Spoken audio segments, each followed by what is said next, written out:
ফের বিজেপিতে কামব্যাক করেছেন অর্জুন সিং। আবার সামনের লোকসভা ভোটে ব্যারাকপুর কেন্দ্র থেকে প্রার্থীও তিনি। এবার সেই অর্জুন সিং কেন্দ্রের জেড ক্যাটাগরির নিরাপত্তা দেওয়া হলো। লোকসভা নির্বাচনের আগে ফের কেন্দ্রীয় নিরাপত্তা রক্ষী দিয়ে মুড়ে ফেলা হলো ব্যারাকপুরের বিদায়ী সাংসদ তথা বিজেপি প্রার্থী অর্জুন সিংকে। বিজেপি ছেড়ে তৃণমূলে ফেরার পরে রাজ্য সরকারের তরফ থেকে বিশেষ বাহিনীর ব্যবস্থা করেছিল ব্যারাকপুর পুলিশ কমিশনারের।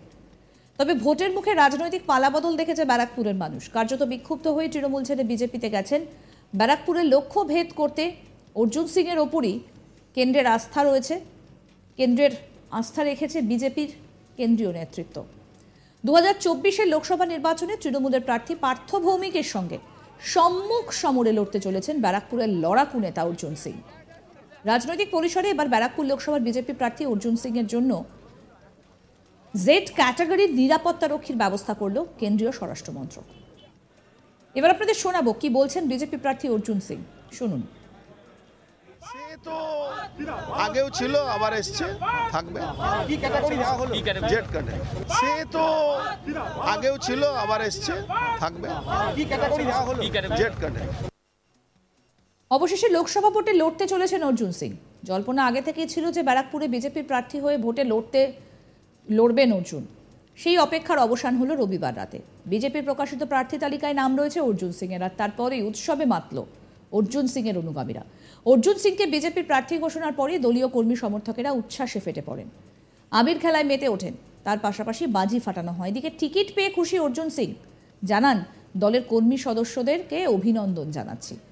মানুষ চেয়েছিলেন আমি লড়াই করি, আমি দুর্নীতি মুক্ত করব। এদিন তিনি আরও বলেন, মানুষ উচিত জবাব দিয়েছে। দুর্নীতি, পার্থ ভৌমিকের লুট সবটাই সামনে রাখবো। শোনাই কি বলছেন অর্জুন সিং।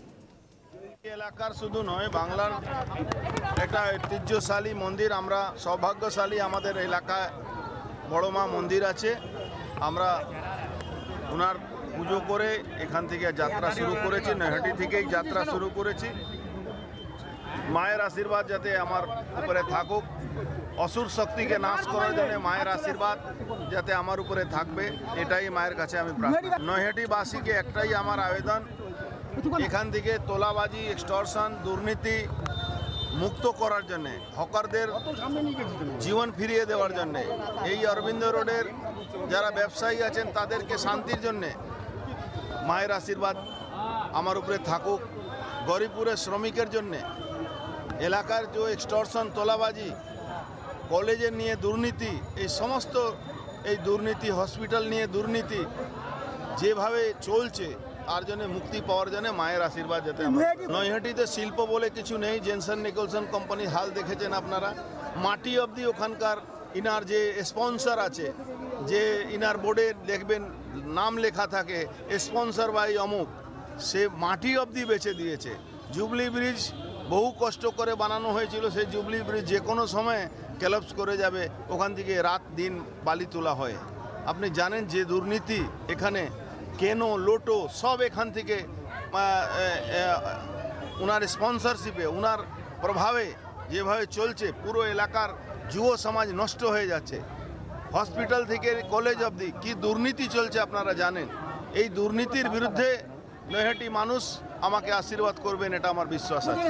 আজকে মন্দির দোলের জন্য বন্ধ ছিল। আমি রিকোয়েস্ট করেছিলাম কি আমাকে একটু মায়ের কাছে, কেন আমি মায়ের কাছে প্রার্থনা করেছিলাম যেদিন আমার নমিনেশন পাবেও সেদিন পরের দিনই আমি এখানে পুজো এসে দিতাম। মন্দির কমিটিকে, মন্দির ট্রাস্টিদেরকে যে অপমান করা হচ্ছে, এখানে প্রায় পার্টি অফিস বানিয়ে দেওয়া হয়েছে। কিছু লোক রাত্রিবেলা এখানে এসে চলে আসছেন। মন্দিরের যে সমস্ত নিয়মগুলোকে ভেঙে দেওয়ার চেষ্টা হচ্ছে, এইটা নিয়ে আমি সরব হয়েছিলাম। অরবিন্দ রোডে যারা ব্যবসায়ী আছেন তাদের জন্য সরব হয়েছিলাম। এখানকার যারা হকার আছেন তাদের জন্য আমি সরব হয়েছিলাম। আমি একটাই জিনিস বলতে চাইছি, মানুষ নিজের ইচ্ছায় বাঁচুক, মানুষ নিজের ইচ্ছায় থাকুক। মানুষের উপরে জোর করে ক্ষমতায় দেখিয়ে থাকা যায় না। আপনার মনে আছে একবার জোর করে নৈহাটি কালী পুজোকে জোর করে বিসর্জন করা হয়েছিল, এটা এখানকার মানুষ সবাই জানে। কর্মীদের সাথে কথা হয়েছে, সমস্ত কর্মীরা সকাল থেকে, কাল থেকে সব কর্মীরা আমার পাশে আসছে, আমার সঙ্গে কথা বলছে, লড়াই ময়দানে তারা নেমে গেছে।